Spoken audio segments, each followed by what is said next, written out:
Mwaramutse neza muraho mwese.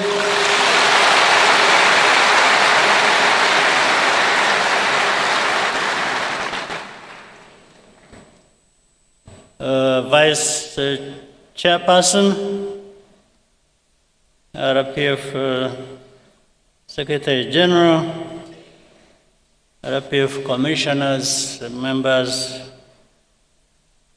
of the Diplomatic Corps, I want to thank you for honoring our invitation. We are happy to be with you here. Special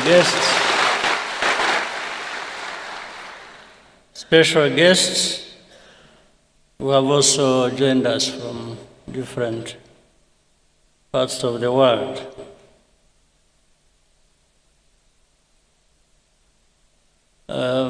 Ndabashimira kubera ko ngira ngo ubutumire bwabaye mu gihe gito,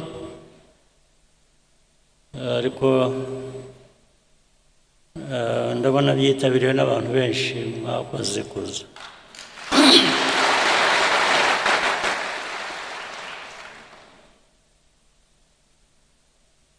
Uyu mwanya ndagira ngo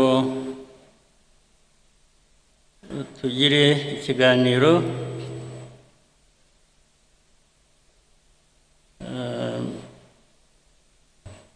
ndababwira ibyo ntekereza ku bintu byinshi, ariko ndahera kuri RPF.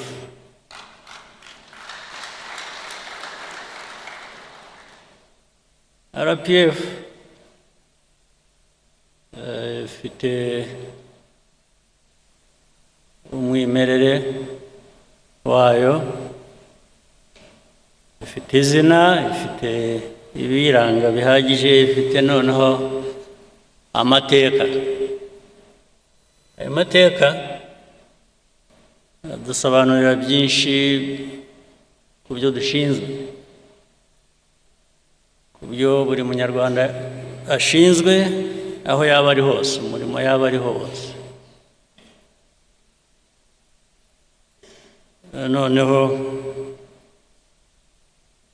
bikanasobanura igihugu uko abanyarwanda bakifuza, ibyo ndetse bigatuma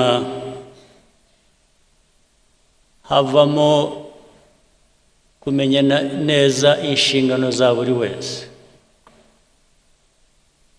Igihugu twifuza ubwo ni twe, ariko icyo wifuza ukigeraho ute? Inshingano ihera ku muntu ikarangirira kuri twese hamwe, buri muntu umusanzu we yazanye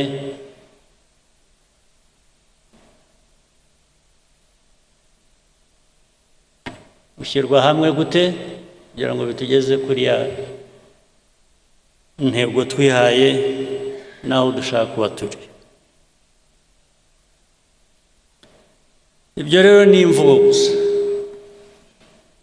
kandi duhora tubisubiramo, ndetse twanabiririmbye, baririmbye FPR, ariko ibyo byose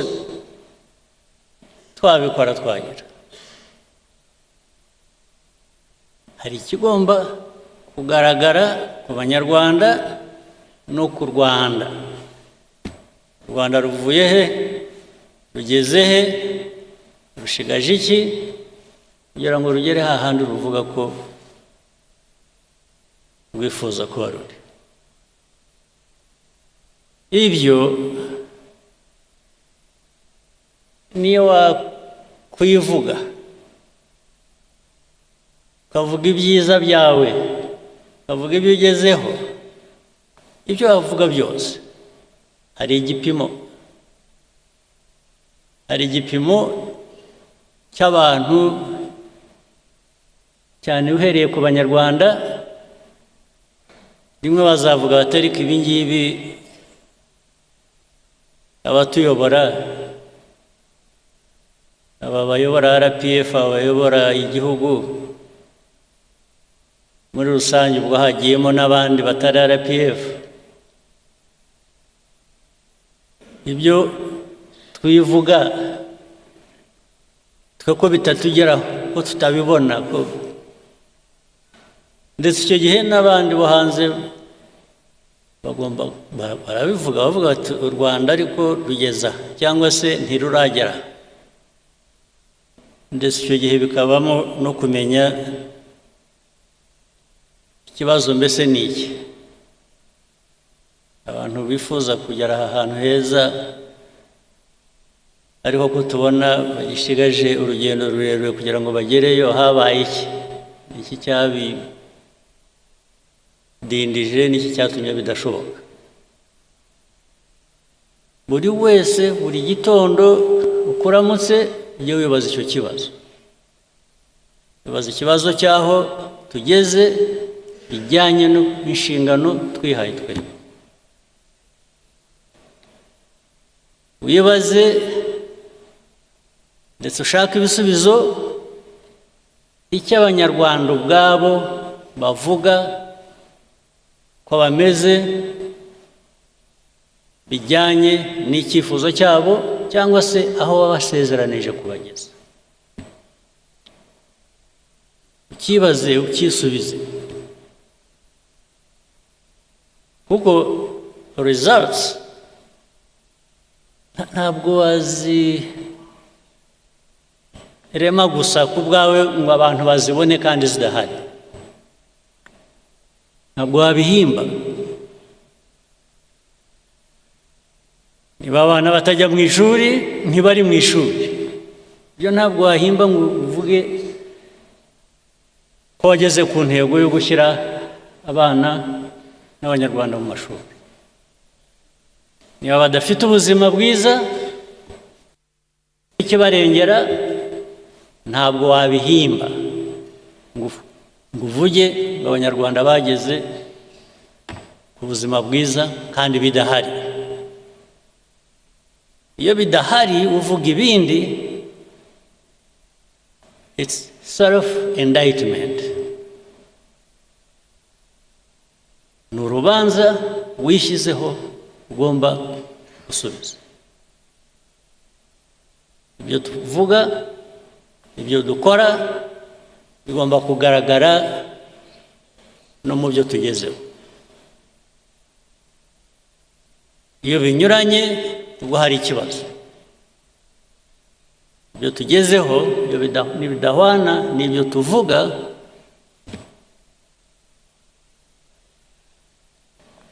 n'ibyo dukora,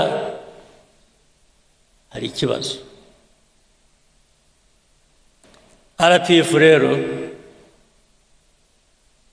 uyu mwanya tuba tubonyeho iki kiganiro ni ukutwibutsa, ni no kugira ngo twisuzume, umwanya wo kwisuzuma. Uwisuzuma kandi iyo yibeshye cyangwa iyo abeshya, ingaruka zabyo zirahari.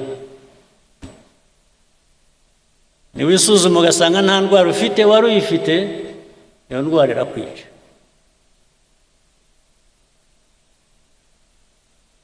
Kuko waribeshye, ntiwayivuza cyangwa ntiwayivura, iraguhitana. Indwara mvuga rero uwivura cyangwa wivuza, izo ndwara zirahari. Hari indwara wivura, hari n'indwara wivuza. Indwara wivura ni ukuvuga ngo igisubizo, umuti uri muri wowe. Uribaza ukavuga uti ariko inshingano jyewe mfite ndazuzuza. Ntabwo ari ikibazo uzabaza abandi nabo bafite izo nshingano. Iyo udahereye aho ngo wivure iyo ndwara wowe, wibaze wishakemo ibisubizo by'ikibazo ufite, nta wundi wabikuvura. Iyo ndwara tugomba kwivura nk'abantu, nta wundi wayituvura. Niba utuzi inshingano wahawe uko bikwiye, inshingano ufitiye igihugu, ingaruka zabyo zo zirahari kandi ziri no kuri wowe. Indwara wavurwa n'abandi ni ikibazo ushobora kuvuga uti ariko iki gihe singifitiye ubushobozi, reka nshake uwamfasha cyangwa uwo twafatanya gushaka umuti w'icyo gisubizo. Ubwo nabyo birashoboka kandi bibaho. Ariko iyo utabikoresheje, iyo udahagurutse ngo wowe ushake uwo mwafatanya kugira ngo mukemure ikibazo cyakurenze, nacyo ubwo wa muti utahaye cya gisubizo cya kibazo wari ufite. Ibyo rero ubundi abantu bavuga RPF cyangwa bavuga andi mashyaka cyangwa bikajya muri politike gusa, politike ikaba rwaserere, bikaba ibintu bimwe. Politike yo numva ya RPF ni uguhangana n'ibibazo tugashaka ibisubizo, nta yindi politike.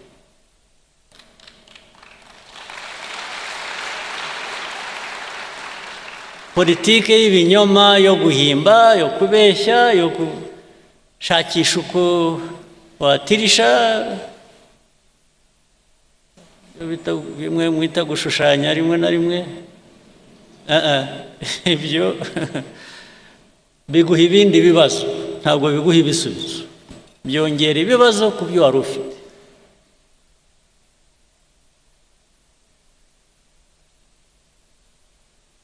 Ikindi nacyo uvuga ngo no mu mibanire uko tubaho hagati yacu cyangwa se hagati yacu n'abandi, ndavuga u Rwanda n'abandi, nujya gufatanya n'abandi urabanza wowe ukumva ikikurimo ufite n'iki wowe utanga, kugira ngo uhuze n'icyo undi atanga, mwese mubigiremo inyungu, ari wowe ari n'undi mufatanyije. Hari ikibazo rero gikomeye cy'amateka yacu, amateka y'u Rwanda cyangwa se amateka muri rusange ya Afurika.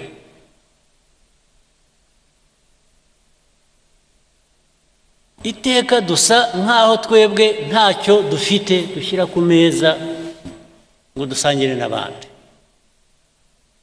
Duhora dushaka ko abandi bagira icyo bashyira ku meza, twe tukaza tugasangira nabo. Rwose hari politiki imeze ityo, imaze imyaka n'ibintu birebire cyane. Niba ushaka uwo mufatanya, uwo mwakuzuzanya, gira icyo shyira imbere nawe, uvuga uti reka twuzuzanye. Ni nacyo cyatumye mu mibanire yacu n'ibindi bihugu n'ibindi bice by'isi duhora turi abo kugabirwa, gufasha, kuzanuka. Rwose twemeye umwanya wo kuba turi aho tuganya, dukeneye, dutegereje uwatugoboka. Baraboneka, abo bagoboka baraza rwose baraza, ariko ikibazanye ni imbabazi bagufitiye. Kubera iki? Kubera iki bagufitiye imbabazi? Kuki? mujya mubibaza babafitiye imbabazi barabaha kubera iki? nuko utari abantu nk'abandi, nta bwenge mufite, ibyo buri gihugu ni bitoya nk'icyacu, ni bitoya nk'igihugu cyacu. Buri gihugu, buri bantu bafite icyo bafite. Aho kugira ngo rero ugiteze imbere, kiguteze imbere, ugire icyo ukora, gutegereza ko uwahandi azaza we kuko azi icyo kugikoresha akagitwara, kazaza kuguha imfashanyo wari ukeneye, uba wicishije, sinzi, uba wigize ubusa. Ntimukigire ubusa, ntimuzigire ubusa. RPF niyo message akwigira ubusa. Kwigira ubusa, mukaba ubusa, mukemera kuba ubusa, mukemera ko mushobora kubaho, muzagira icyo mutunga, muzagira icyo mukora, ari uko undi muntu yaje kubibakoresha cyangwa yabibakoreye. Iyo niyo politike mbi nibwira ko RPF mu myaka imaze mike, ntabwo ari myinshi cyane, nicyo kibazo yagombaga n'ubigomba gusubiza.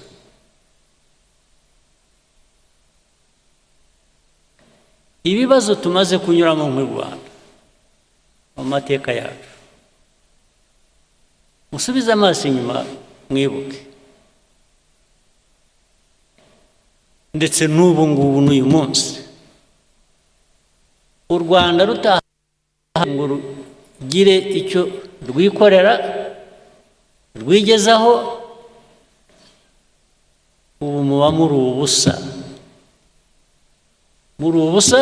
Ariko abo kudufasha, abo kuduha ibyo dukeneye, abo kutugaburira, bo barahari, baba baraje bakatugaburira. In fact baraje buzuza gukora, nabyo turabibashimira. Ukuzuza kugerageza gukora ni byiza, ariko udahereye hahandi ho kugira ngo wowe ugire icyo ukora, ugire icyo wigezaho, hinduka ubusa.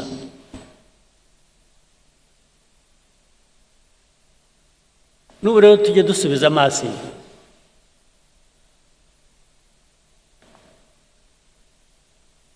kuko bigenda bituganisha n'ahantu nyine duhurira n'abandi, haba mu karere, haba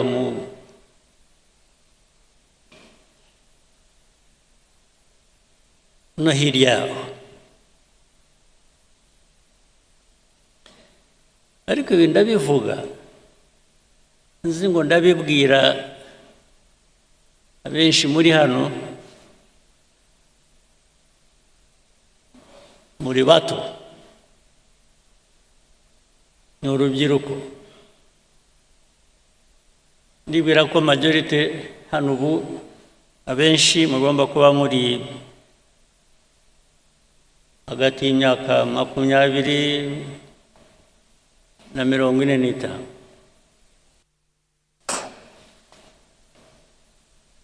Twebwe iyo twarayirenze, turi kure. Ariko natwe twarahanyuze. Muri twe ndagira ngo mwebwe mukiri aho ngaho bafashe mutekereze. Ubu twe byaraturenze, aho tugeze dusubiza amaso inyuma, tugatangira kuvuga ngo iyo mbimenya nari kugira nte.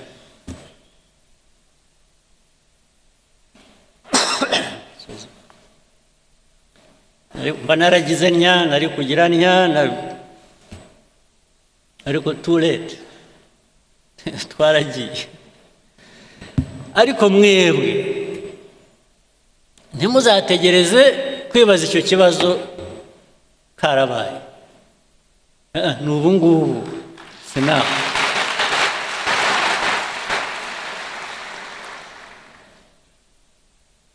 Muri abo mvuga twahise tugeze kure, harimo abasubiza amaso inyuma bakavuga bati twagize dutya, twakoze byose,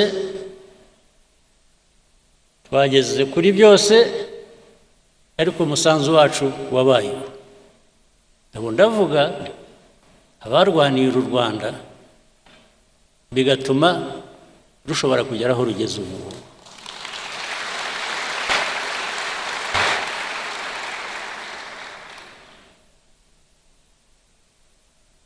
Now it is your time.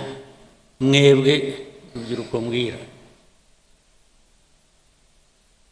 It's your time. Don't wait until you are 70 and then you start asking yourself, what did I do? I wish I knew. I didn't. No, ndakubwiye. Ubyumve ushake uko bigenza n'usohoka. Cyangwa wenda bamwe murabikora. Naho igihugu dushaka kubaka, ya numva of course bigezweho mu rubyiruko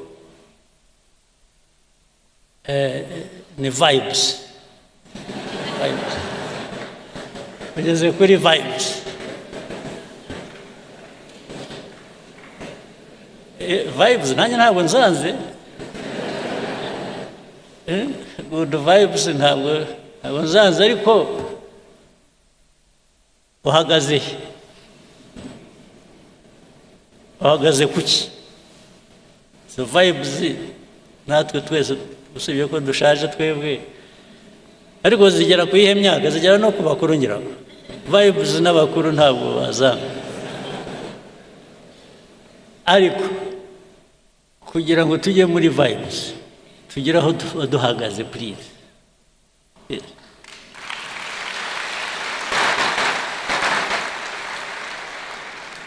Don't invest in vibes.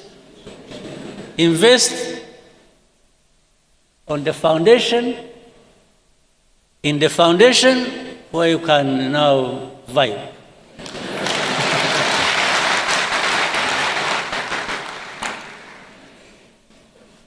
Kuko niba nta foundation ihari karakubaho.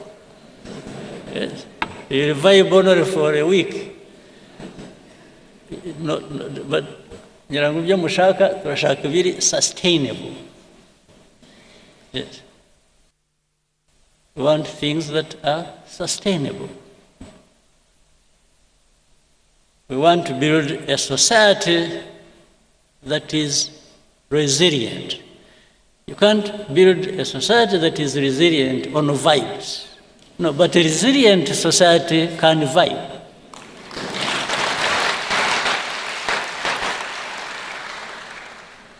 Isn't it? So it is a daily responsibility mukwiriye gutekereza.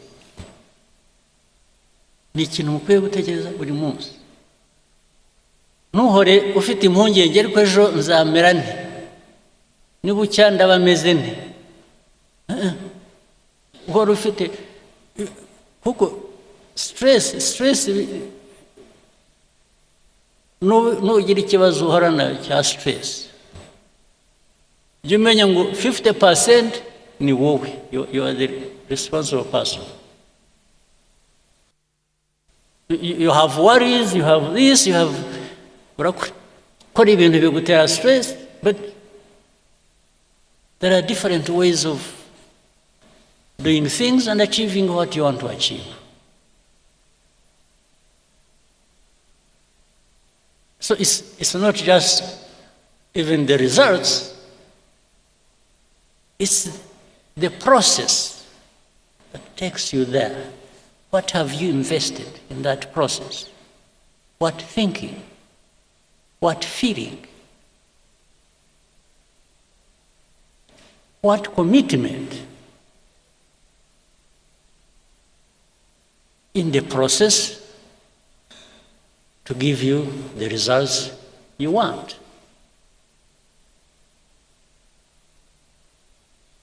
Nta kintu cyikora nta na busa.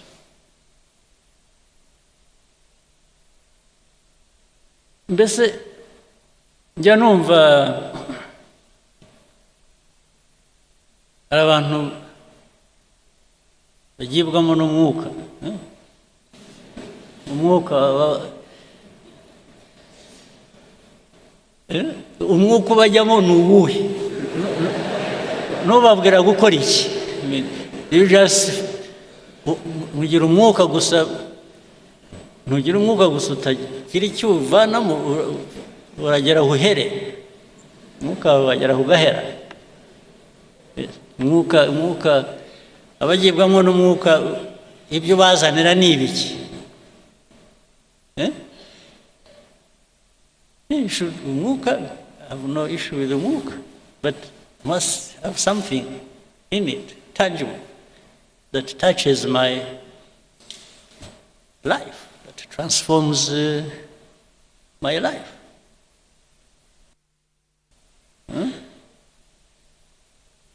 Abagira amahirwe mugire umwuka, please,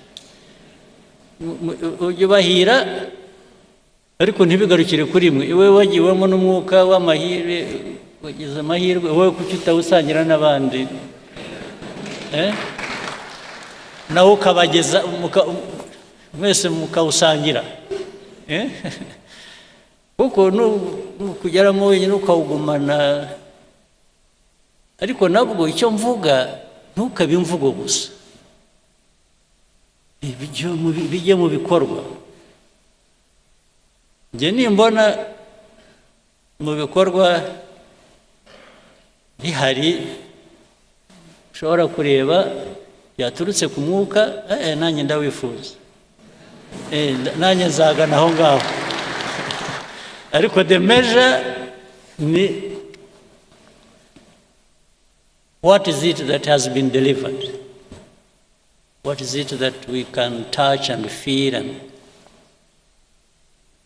benefit from to improve our lives? What is it?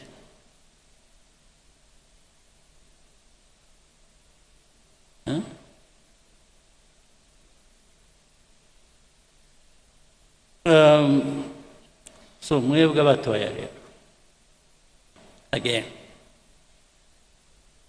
igihugu kibategerejeho ni byinshi, kandi iyo mvuga igihugu ntabwo ari ikindi, ni mwe. Igihugu, you're actually waiting for yourselves. Yes, ni mwe mwitegerejeho the future. Ariko ya process navugaga, na wa mwuka ni iki?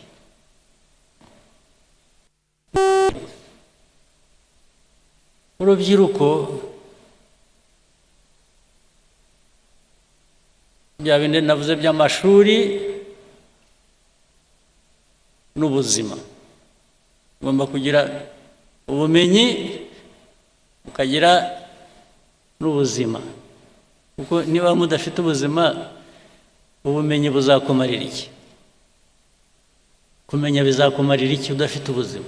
Must have both. And it is easy to have both if you have made the choice to have both. It can't be one and not the other. You must have both. Ni nk'uko ku rundi ruhande rumwe, niba uteye imbuto, ni nko kurera, ni nk'uko utera imbuto, igiti kigakura, ukajya uhora ugiha ibyangombwa gikeneye kugira ngo gikomeze gikure gifite ubuzima. Namwe abantu hari kwa kumenya nimwe mukwiriye kuba mugerageza ibishoboka byose mubugereho, ndetse bitari ukubugeraho gusa mushobore kubukoresha kubageza ku byo mwifuza.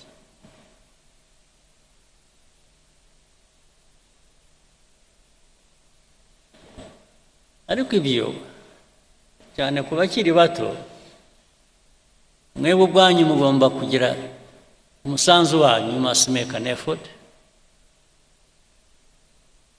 Ariko hari n'uburere muhabwa n'ababyeyi ndetse na society, umuryango mugari, imico, imyifatire, kirazira. Ibyo abantu babijyaho impaka nyinshi hirya no hino ahantu hose,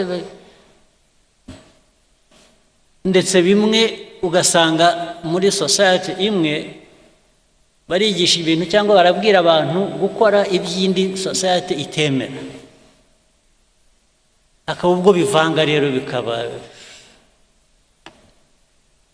ugasanga noneho society wari urimo yahindutse ikindi kintu, ntukimenye, ntukishobora kwimenya.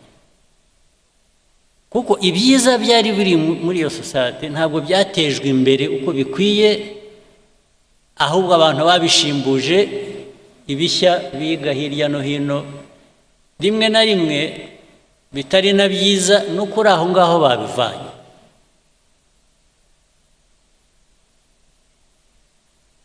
Urubyiruko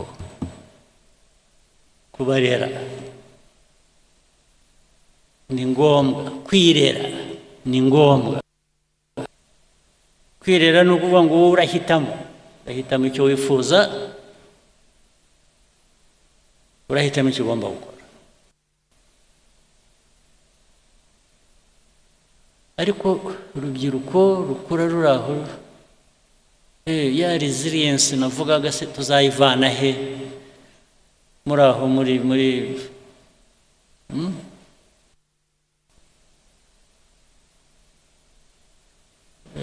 urubyiruko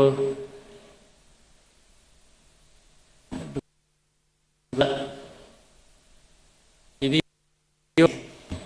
asanga ngo ni ubuzima, usanga maze ibiyobyabwenge, by the way ndabishyira hamwe byose, ni inzoga n'ibindi bikomeye ntiriwe mvuga muzi, ariko reka njye mbivuge, mwe ntimujya mubivuga, aho bibera ishyano bijya muri benshi ariko ntawe ubivuga. Hari ikiyobyabwenge cy'inzoga, hari ikiyobyabwenge kindi bijya mu mutwe gusa bikaba ibi ni ibiki, bitabi n'ibi drugs. Njya numva amakuru bajya bambwira ko bibarimo bitari bike, ndababwira kandi ibintu byamamaye bifite, bamwe mwabyigiye hano, abandi mwabivanye hanze, bigendera hasi biranyerera, ntabwo bijya biboneka. Ariko ibyo uko abihisha kose, abo birimo hazagira uko bigaragara byanze bikunze. Ariko uko bigaragara kwa mbere nimwe byangiza ubirimo mbere na mbere yuko bikangiza na communities muri rusange. Ariko biroroshye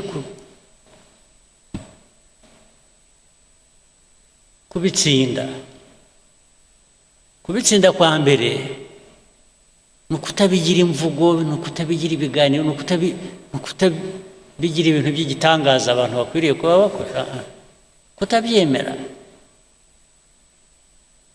Ariko n'impamvu bidakwiye kwemerwa murabizi, nuko ubikora arabihisha. Ikintu uhisha kubera iki? Kuzi ko ari kibi. Ikibi sura gikora iki? Rwose ndababwiye, nabonye mwacecetse mwese nkaho mubizi, ariko ubwo ndababwiye nicyo nakora gusa nuko zajya mpora mbibibutsa, ariko nkora ubwo namwe muzageraho mwibwire.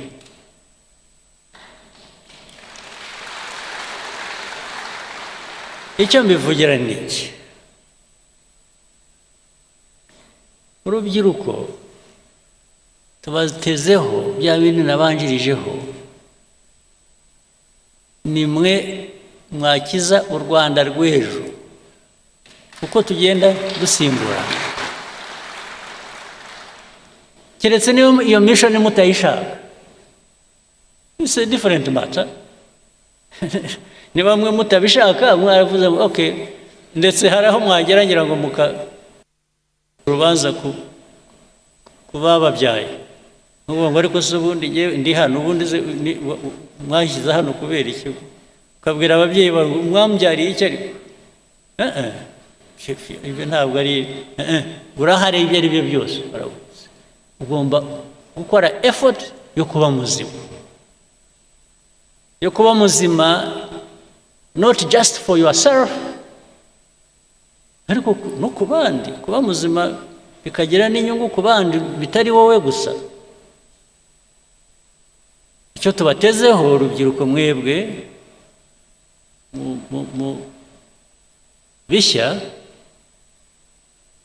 u Rwanda rwifuza, yamumva ibintu bavuga bya innovation. Innovation murayumva iravuga buri munsi. Innovation, yes. Innovation irimo abantu bameze neza, bafite ubuzima bwiza, bafite ubumenyi, bafite gushaka igera kure, irafasha, yubaka abantu, yubaka igihugu. U Rwanda nicyo twifuza. Ikindi ni commitment. Ugomba kugira ikintu cyawe, igihugu cyawe, aho ukomoka. Ugomba kugira icyo igihugu kigira icyo kiguha, ugomba kugira icyo ugiha. Igihugu kiraguha ukagiha. Ibisigaye ni politiki zisanzwe, muri policy zituma abantu biteza imbere ndetse bateza igihugu imbere, bitari ibyo gusa. Ndabasabye mujye mubitekereza. Kuri iki gice reka ndangirize ku kindi. Ibyo mvuga rero nabyo ntabwo bikwiye kuba amagambo gusa, bikwiye kujya mu bikorwa. Ibikorwa ni ukuvuga ngo mwe muri aha benshi ni abayobozi cyangwa se muri mu nzira, imiyoborere aho uri hose, ku kazi ako ari ko kose, wifata ute, ukora ute, utekereza ute? Niba uri umukuru w'akarere, umuyobozi w'akarere, umuyobozi uzindi nzego zo hasi, uhari wumva koko ukwiye kubuyobora. Umuturage arakugana mugafatanya gukemura ikibazo. Investor ushaka gushora imari arakugana, mukaganira ikibazo ukagikemura. Cyangwa umushyira aho ngaho ukamubwira gutegereza, kandi muri uko gutegereza ngo yibwirize, agire ukuntu atunganya inzira. birahari kugeza n'uyu munsi bibaho.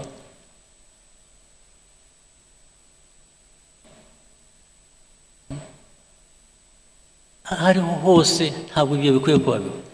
Ninde ejo bundi bambwiraga hari umuntu kubera ko nkatuye ndi hafi aho kuri Muhazi, umuntu wavuye hasi waje akora icyo kibazo, nizere ko cyakemutse. Yakoraga ibintu by'amajyambere ku mazi, yarahubatse inzu n'umuntu uturuka hanze ufite ashaka gukora investment, ashyira ubwato ku mazi, ashaka kugira ngo yubake aho buzajya buparika. Umuyobozi w'aho ngaho ati no, ushobora kubikora. Bijyaho, ariko biza kumenyekana ko yashaka ko abanza kumutugira kugira ngo amwemerere. Abantu bari hano cyangwa baturuka muri ibyo bice bagomba kuba babizi ibyo mvuga. Urumva, umuyobozi, harimo abayobozi bazakora batyo bicaye hano cyangwa bakora batyo. Umenye ngo icyo ni icyaha, ubundi tudakwiye no kukubabarira twakumenye. Ibikwiye ibijyanye na RPF, ibijyanye na politiki nshya y'igihugu cyacu kubaka, dushaka kubaka, ntabwo bijyanye. Abayobozi bari hano ndababwira ngo niyo nshingano yacu gukurikirana n'ubuntu butoya nk'ubwo ngubwo buzana umwuka utari. Ibindi ni imikorere yacu muri rusange, serivisi ahantu hose uko zitangwa, uko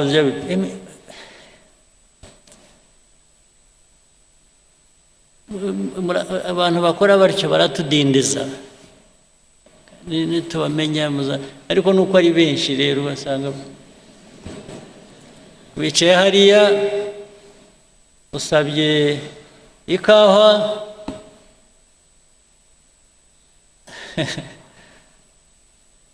n'abaza bakakubaza ishyushye ikonje.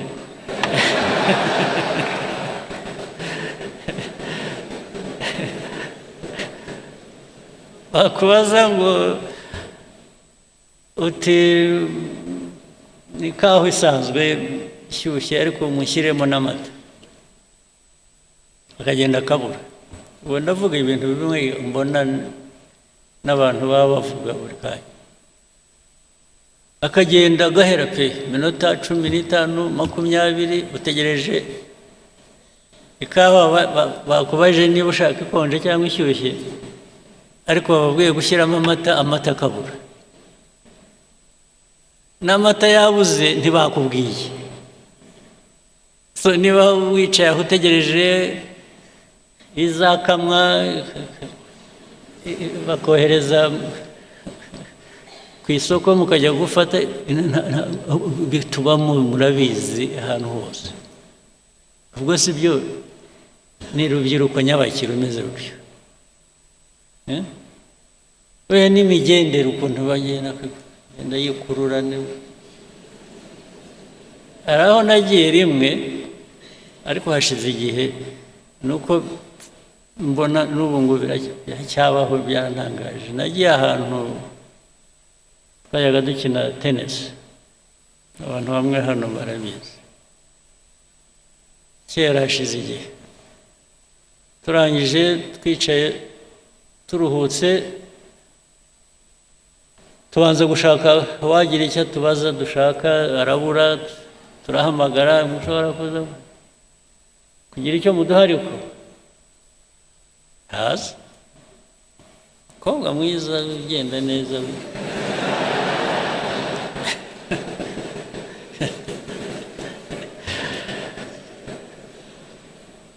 aza afite opena mu ntoki, aho azatugereraho yaba mbonye arahamenya arampobera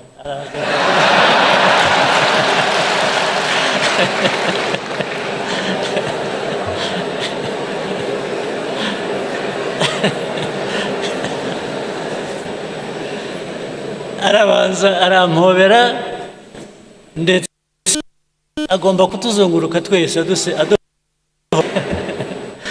n'abandi turi kumwe bose yabanyuramo ntabwo ariko se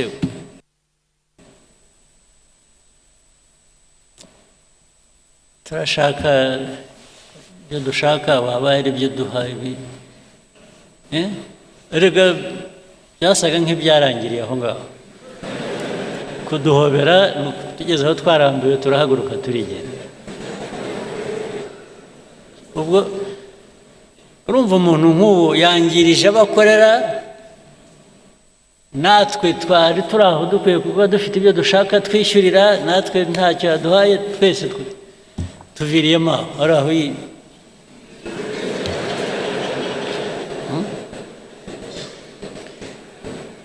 ubu koko mwumva ariko se mwe noneho sosiyete igihugu mushaka kubaka cyaba kimeze giti ni ikihugu reka ibyinshi ariko hari abandi muri mwe benshi bakora ibintu bizima rega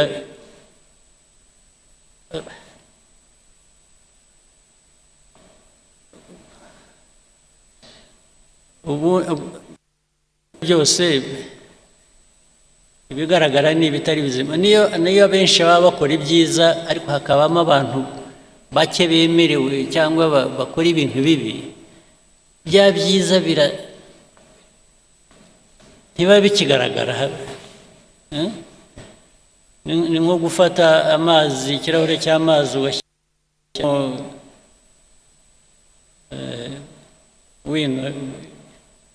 bikaramu inki bashyiramo inki ikirahure gihera ko gihinduka y'amazi yeraga yari ari meza ukayabura ibyo rero dukwiye kubyirinda naho hari benshi hano mu njya mpora nabo bakora ibintu byiza ibintu bya innovation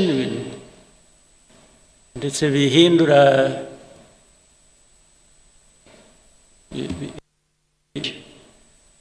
muri mu koranabuhanga muri za IT ikajya mu bintu byinshi hirya no hino n'abantu bakora za revenue authority abantu bari revenue authority bari hano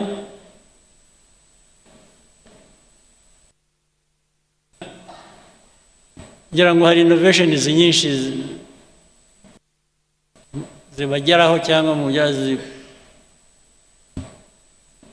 zituma ushobora gutubura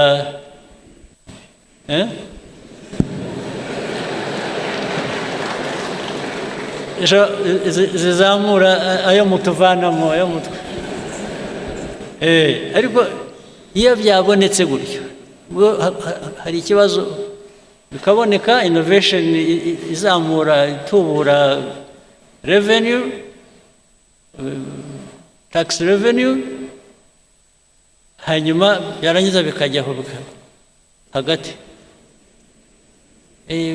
ariko ntabwo zabanza ugira utya ubwo bakajyaho innovation bose barayemeranya ko ikora ariko barangiza bakajya mu process imbere yo kuvuga uzaburetse bareba hari amategeko ntabwo twagira dutya tutabanje hari aya mategeko ariko amategeko akaba yo gutinza ibintu gusa kuko amategeko se bwana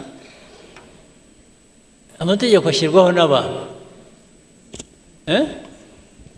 sibyo yes sir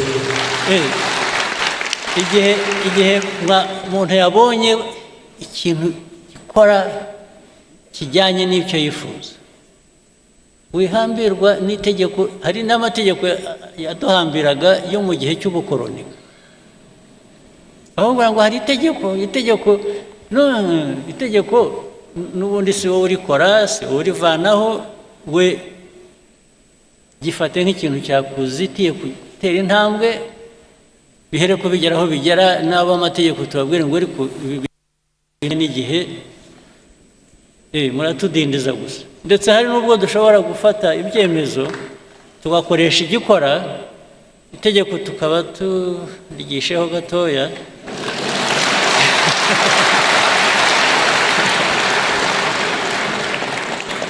kugeza igihe rizahindukira, ariko bitatubujije kugera ku nyungu twifuza.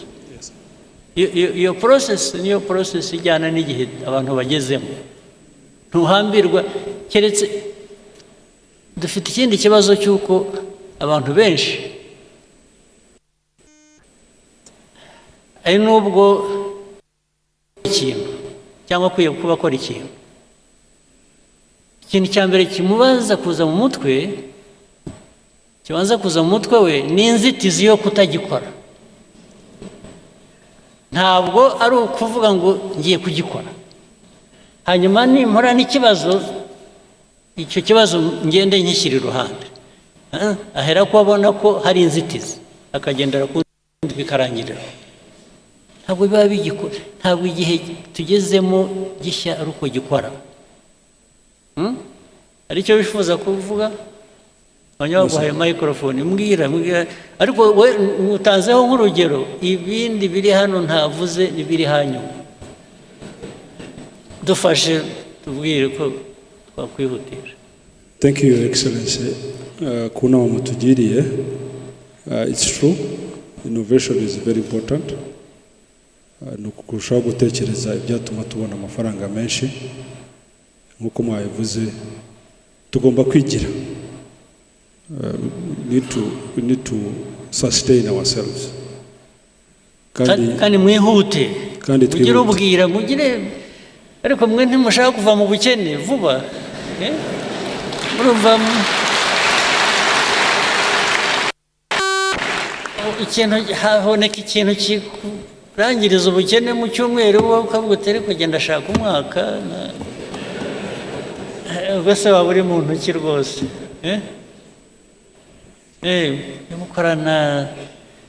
Gukorana umwete kandi ntabwo bivuze kwangiza ibikorwa. It doesn't really mean sacrificing anything that you shouldn't. Sibyo? Ujye mwihuta, muwe wepesi. Mwihute. Igihe utabifite guhagarika cyo gutangira, wowe uritangira kubera iki? Why don't you just move?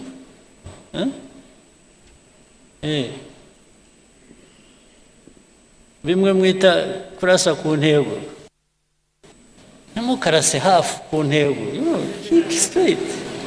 That's what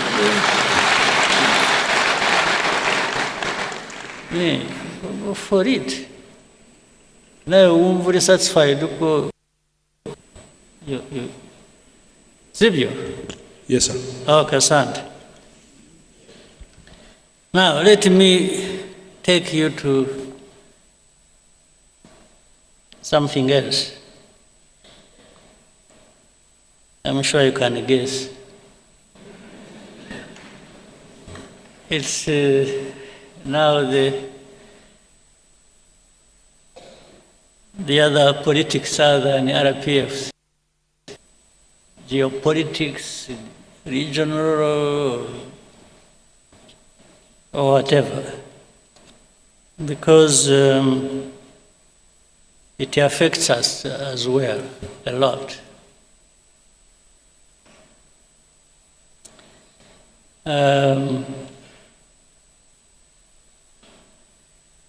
Ariko reka ntangirane just a little story. Tito Rutaremara, are you here?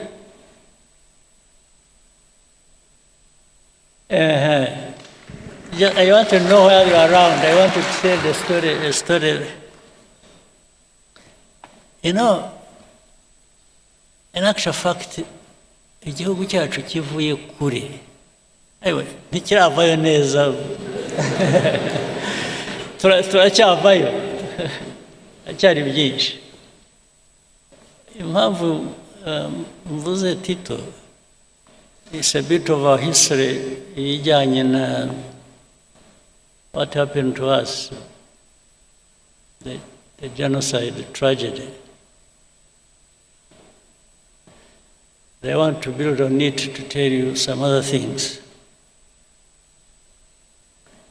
The genocide that happened,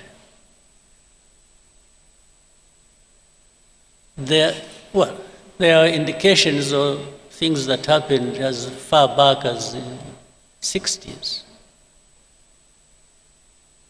That continued. Nubwo, we also have people who would say it's an exaggeration, really nothing happened. Or what happened, I think, was bound to happen or should have happened. We still have that conversation, unfortunately. But I wanted to say something. I don't say it a lot. It comes to my mind once in a while. And Tito, you were one of those twari kumwe in 1991 in Paris. Munama na Paul Dejoux is a name I cannot forget. Ariko ndibuka bihozagara, ndibuka wari uhari nawe cyane. Oya, ariko ahubwo naje mbere. Twarahamusanze. Niyo mpamvu na confuse. Abo najyanye nabo mu nama ni bande? Hari bihozagara wari wazanye na doctor. Nande? Dr. Ndahiro. Dr. Ndahiro, but I remember we were like 5 people. Okay, but at least we told you the story immediately after the meeting. Yes, I remember. Sit down. 2 things happened. And I'm saying this because recently something else came up that was a bit disturbing.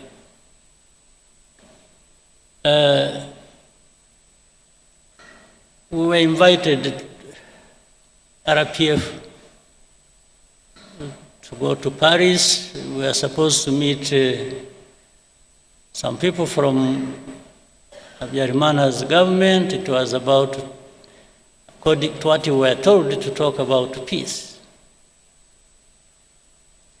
In fact, the RPF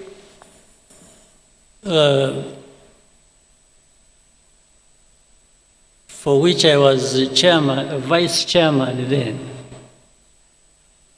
insisted I should not go. Because they are saying, you know, with all these things happening, and that was 91 September. Was it 91 or 92?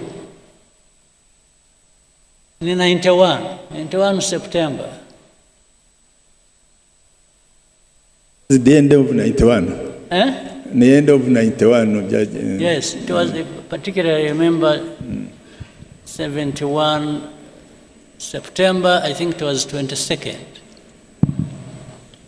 So the people insisted I should not go because there was chaos. They even thought they were worried about my security and so on and so forth. So,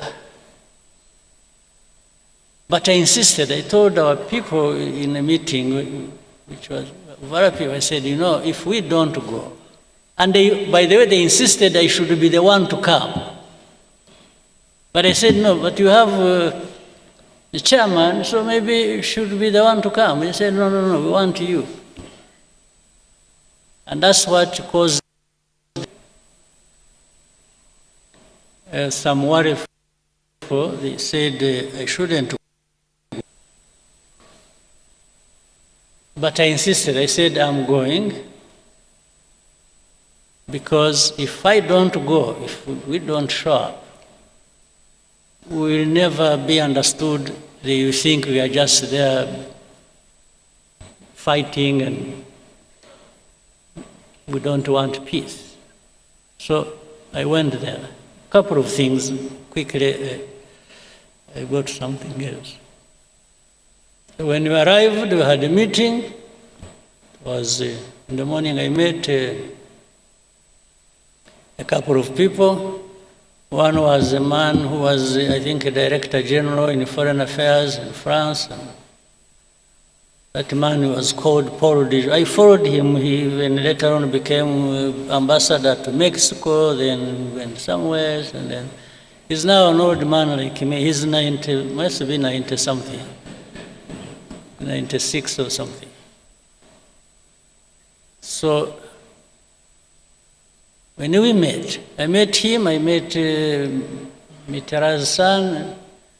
I was almost beaten up for not pronouncing the name well. I'll tell you that. So in the meeting, this man, Paul Dejoux, kept poking his finger in my face. You must stop fighting. So I tried to explain. I said, you see, it's not that we enjoy fighting. We are not fighting just because we like fighting. we are fighting because I went into the history and so on. So he insisted again.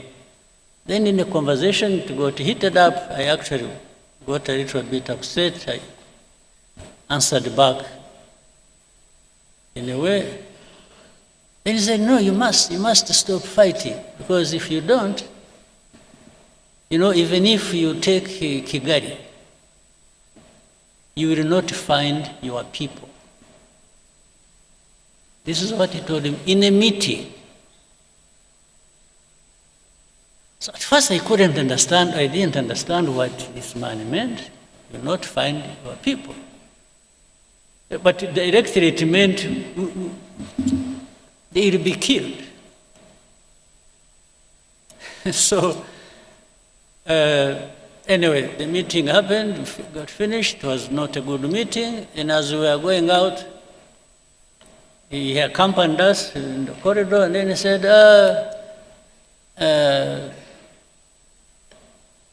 hope to meet you next time but he was being sarcastic, when you are the commander of the new army of Rwanda. I said, yes, sir.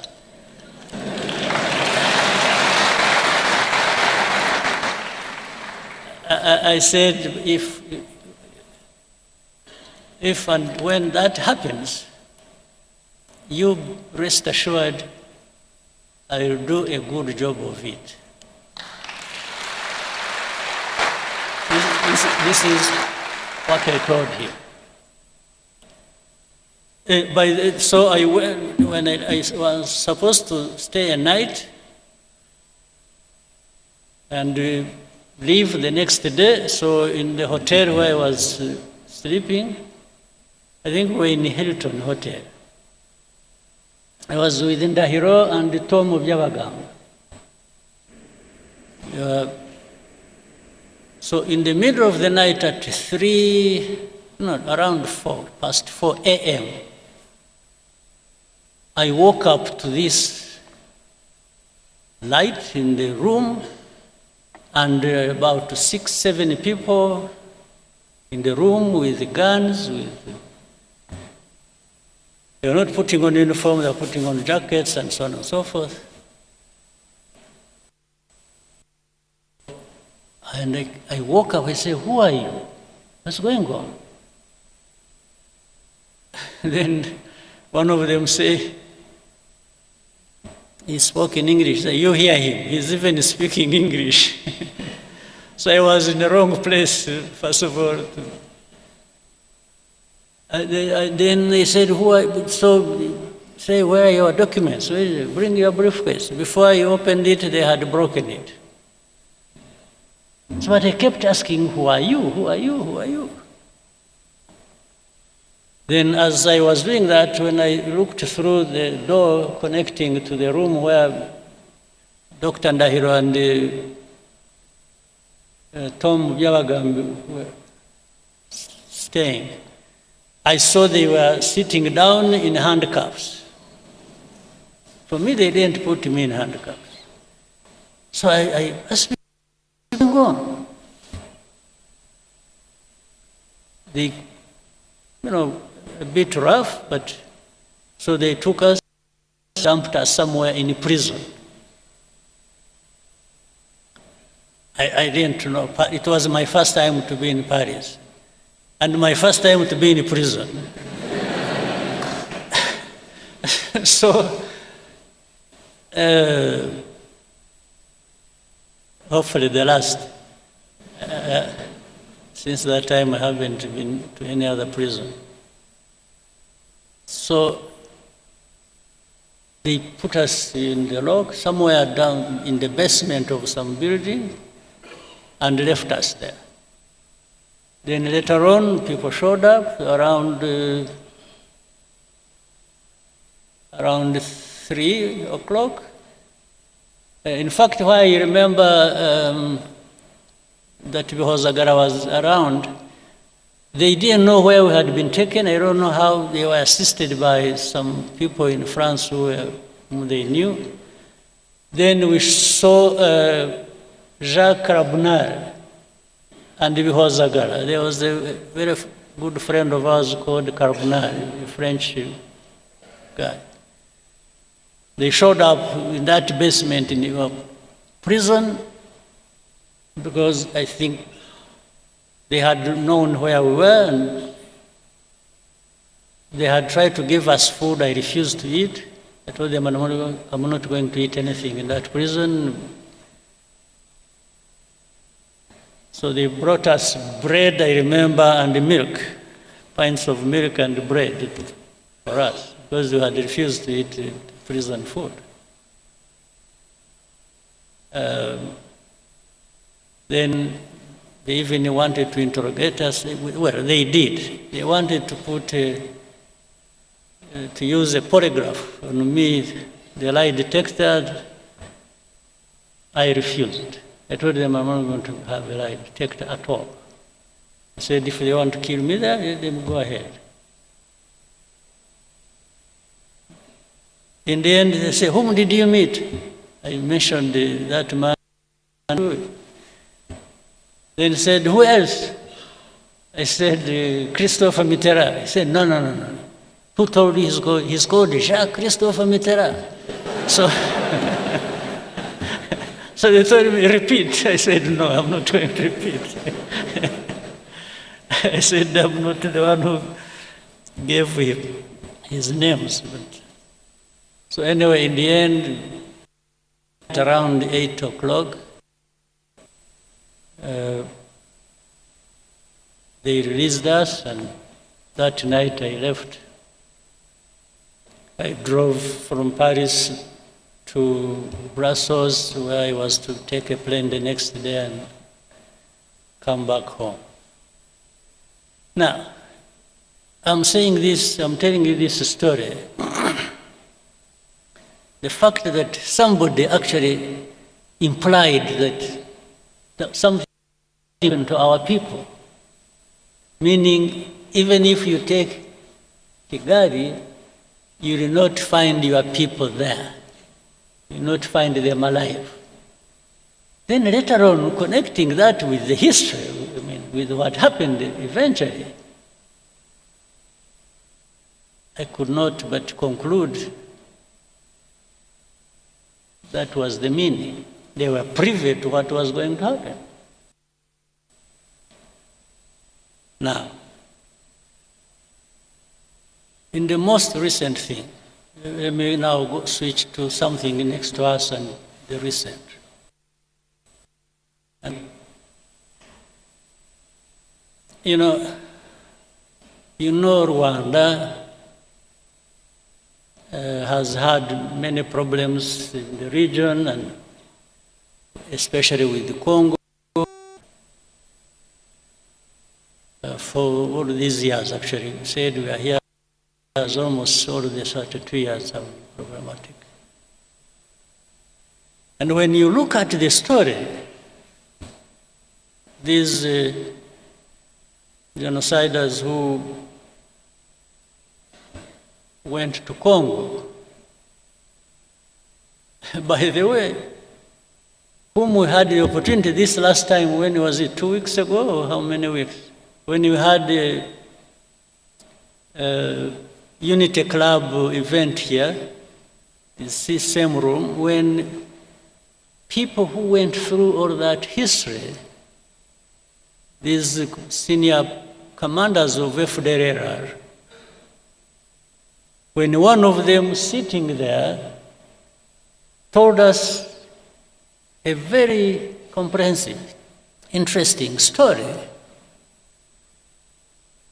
because he was there, he was in it. For him, he was not saying things he just heard from some people or anything, no. He was part of it. He told us all the places he moved to in Congo, and the officials he worked with, and colleagues who up to this day have been integrated in the armies and other institutions in Congo, and he named them by names. He told us the story of even how he went to Burundi and everything he did there, and the names of people who did what, who are still there, who left, or something. He's an encyclopedia on this. And he actually was part of it. Those who must have, who were here saw it or saw it on television. And he has notebooks, he has pictures, he has evidence, later on which. But forget about all that. The story has always been, and he told us, you remember, he told us even of the connivance of the UN, the peacekeepers. Yes, they worked with, they were selling gold together, they were involved in the timber business, in agriculture, and named places, people, and where. It's just so. But despite all that, up to this day, you will hear people say, FDLR don't exist. The UN, there's something, there are some experts, group of experts. They'll tell you all those stories. This story doesn't exist. Or if they say it, they will say it so lightly that you should believe it doesn't matter. Okay. So it goes on, and then some of these leaders in the region, in Congo or Burundi, they say it publicly how and on which side they are. And their intention, and even what they have said on camera, somebody will want to convince you, no, it's not him. It's not them. It's some advisors. No, but he said it. Whether it is an advisor who wrote it on a paper and the president read it, it is no longer advisor, it is the man who read the thing. So they will keep you telling you this. So now, not even for a bit, I don't believe, ordinarily, I don't believe in conspiracy theories. I really don't. But when you have people, who are there asking the same questions, pretending it's saying the same things, and even when they come back to you and tell you what they told you last time, meaning they want you to believe what they are telling you or what they want, not the facts you are presenting to them. So it's really like saying, better change your mind and start seeing it like I see it. Anyway, all this has resulted into what we have now. And I also want to remind you, and then I've said it again, but I hope you have had time to cross-check the story, the truth about it. This conflict we have in Eastern Congo did not start from and was not started by Rwanda at all. But somehow the plan, I think, before was to make it a problem of Rwanda or for Rwanda. Again, to tie into the story, to connect with the whole story of where everything that has happened is not anybody else, it is Rwanda that caused it, or that must carry the responsibility. That, I think that needs somehow in your minds or whatever, or by gathering facts, that problem needs to be settled. This has not been our war. We didn't cause it, and it did not originate from here by any means. We are not part of the origin, except for being associated with the saying, oh, this is M23, the story that was there 2012, and for 10 years it was not addressed, it comes back, still it comes to be our own problem. But the same people, in fact, one time we were in Nairobi, we had a meeting with heads of state at the beginning of this conflict. I had opportunity to ask President Tshisekedi in the same meeting. I said, President, how has this become Rwanda's problem? How has it become? This is not anything started by us or from Rwanda. Why? He just hesitated, and I told him, I asked him, I said, are you aware of the fact that actually that whole rural areas, those areas around, have more or less been taken over by FDLR, and they even marks and collect taxes? He hesitated and said, yeah, he has heard about it. This was his answer to me. He said, so what do you think FDLR is there doing? And why do you allow them to be there? And we have asked you to work with you to address that problem together. You have refused. Now, before that was over, another president offered an explanation, and where those people originated from when they went to fight in Eastern Congo,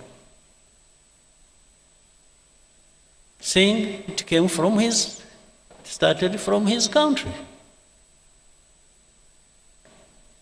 So, and every time I brought up this issue with the people, I said, why did you make this Rwanda's problem? It is not Rwanda's problem, it is the problem of Congo and their own people, and it only becomes our problem when it comes to FDLR that must be sorted out.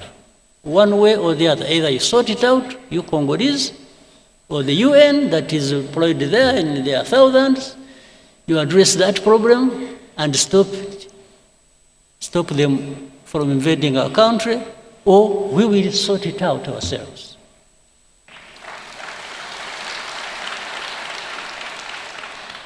eventually that's how we went into this matter.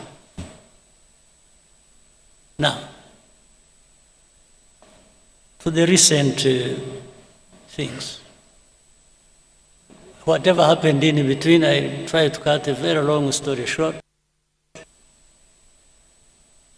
A lot of manipulations started happening. They would call us one day in one capital, they would call us to Rwanda, we go there, we discuss things and raise the things the way we thought should be addressed. That one doesn't work well, then next time we are invited to go to Doha, then we go to Doha, then next time we go to Washington. And in between, we went to Dar es Salaam, Nairobi, we went wherever, talking about this. But there was one thing that was constant. Congo, or the leaders of Congo, didn't want peace. They wanted to continue supporting FDLR against us. In fact, later on, they were joined by some other countries' armies. You know the story about Goma and Kava and so on and so forth.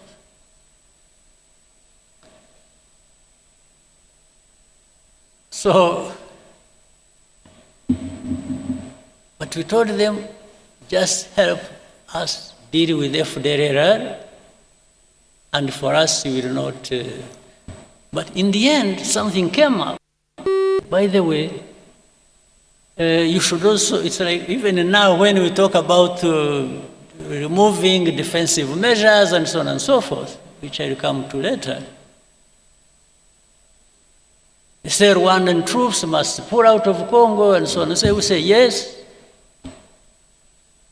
You know, for many of these people who pretend, they actually, by that, they mean that even M23 will be pulled back into Rwanda.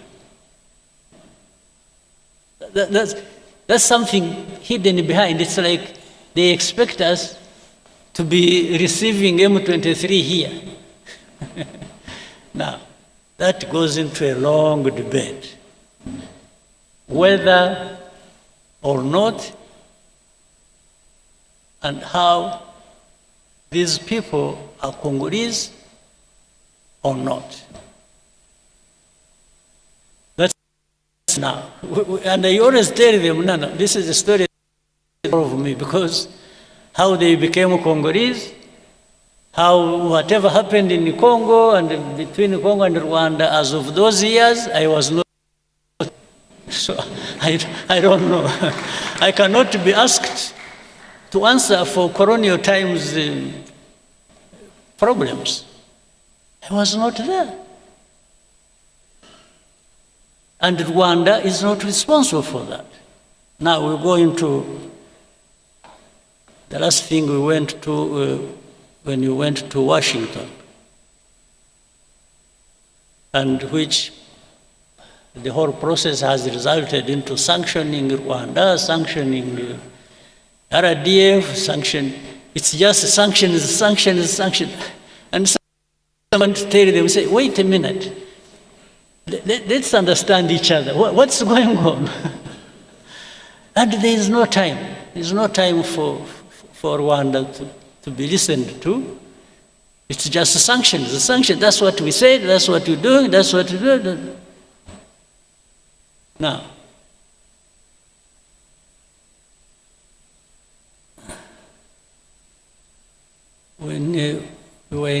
before we went to DRC, to DC, Washington, DC, on 4th of December to sign an agreement. A couple of months before that, we had been actually giving information of what was going to happen in Uvira, owing to the troops that were moving there from Burundi and the Congolese army and what they intended to do and so on and so forth. We gave them everything. They know it. You can't deny it. It is on record. It is in writing. So when Uvira fell, Then they got an opportunity to say, okay, you know what? Let's frame it as Rwanda literally insulting President Trump and defying Washington and disrespectful. They didn't. So they are the ones who caused the Uvira. And we told them, so this Uvira was, we forewarned you about Uvira 2 months before signing the agreement. Said, how can you hold us responsible for this? Then, initially I thought the initiative they had brought up of saying, you know, they want to resolve the problem of, first of all, the political problem internally, then the security problem that concerns Rwanda and the region, then the economic partnerships between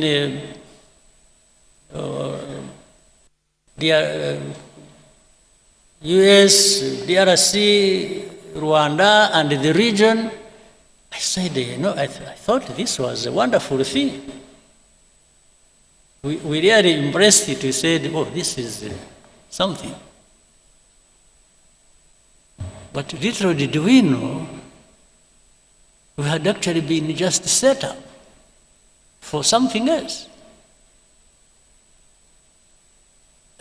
Because in the middle of it, there came a story. It is, you know what we want to achieve is no M23, no FDLR, and we just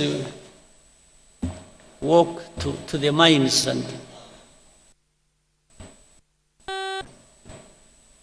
that's it. But we told them in our discussions, we kept telling the people, we said, fine, but you will do whatever you want to do. But how do you just expect these fighting for their own rights, these Congolese, the FCM 23 and others, they are on the ground fighting, the others are fighting politically all over the place, as you have seen, including the religious leaders and so on and so forth. I said, how do you just all of a sudden think you will wish away all of this without actually addressing some of the root causes? He said, no, because we can't. Oh, then the mercenaries came in. These are the second round of mercenaries. You know, there are first mercenaries who even came through here and were transported back. Other mercenaries came in the background, and they were the ones, somehow they converge with the policy on the region and on resolving this problem. They are the ones dictating, and I think these are the ones who are supposed to finish.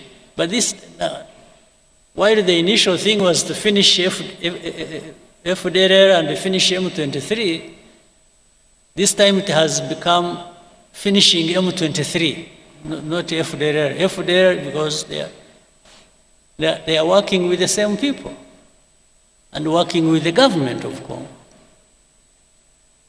Now, all these facts, they are known. But the complication of this, the world politics and the geopolitics, is that there are people who think they just dictate what the truth should be and what should happen, and for the rest you just shut up. That's what is going on. Today, what is going on is if you raise an argument, you say, oh, you know what, I'm going to sanction you. that is the argument. Now, something I shouldn't forget, I said I was going to, because of the story I brought up earlier. In the recent weeks and months, You have heard of the killings and the fighting that has been going on in a place called Minembwe, around the Minembwe area. This is a place home to some Banyamulenge or some other.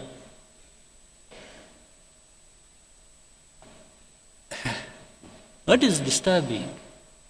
At the beginning, when even in our argument, when we told them what is really happening on the ground and telling people how, telling the powers that be what was going on, and say people are being killed, they are being, drones were firing at them indiscriminately. In markets, in churches, many people died. Maybe, hopefully one day people will go there and investigate and will find the truth.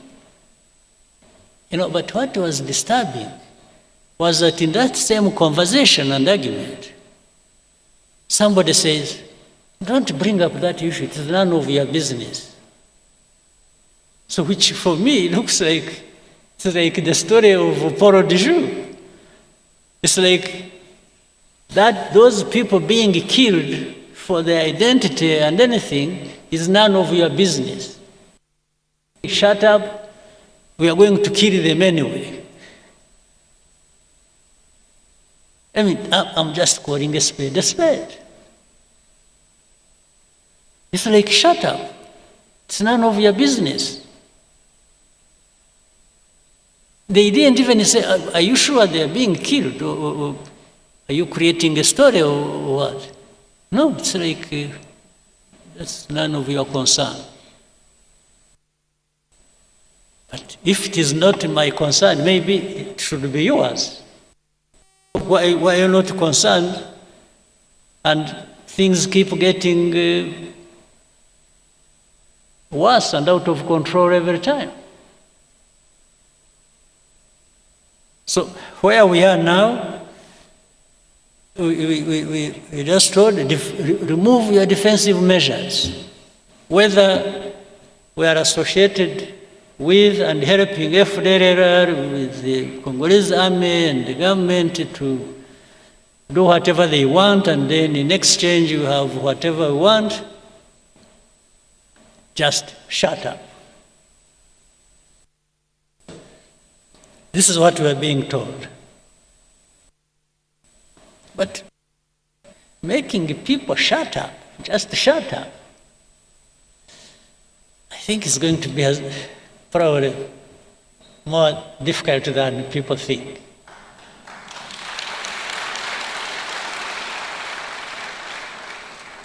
To say we will support those who want to come and kill you, or like they killed you last time, or we will handle it the way we want, so shut up. Well, I only shut up when I'm dead. That's when I'm coming.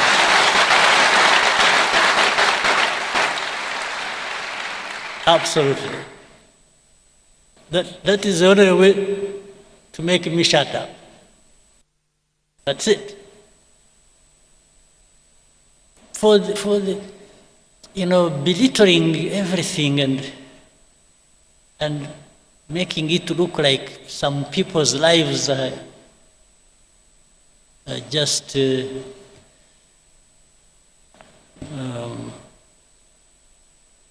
maybe, I don't know. It's not my politics. It's not RPF's politics.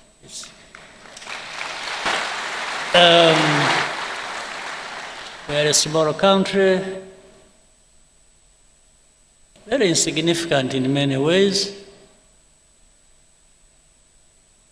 You can do much harm to us, granted, but boy, wishing us away is not a big thing, is not a small thing. Wishing us away just to say disappear. They were saying they will make disappear FDLR, they make disappear M23. By extension, they were saying even you, Rwanda, will make you disappear. Well, I can't invite it. don't wish to have such a thing. But when it comes, when I have not been able to avoid it, I think they'll find. I only wish you people, you people, I'm not worried about myself. I just worry about you if you just go home and sleep and think you'll find everything on the table for you without having to invest in it. If you are there waiting for handouts, or for people to do you a favor so that you can live,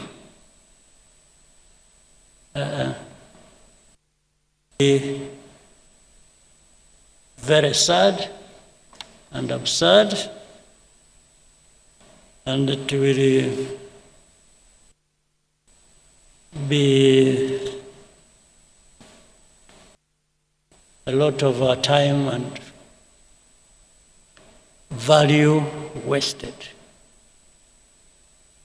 I hope that will not happen.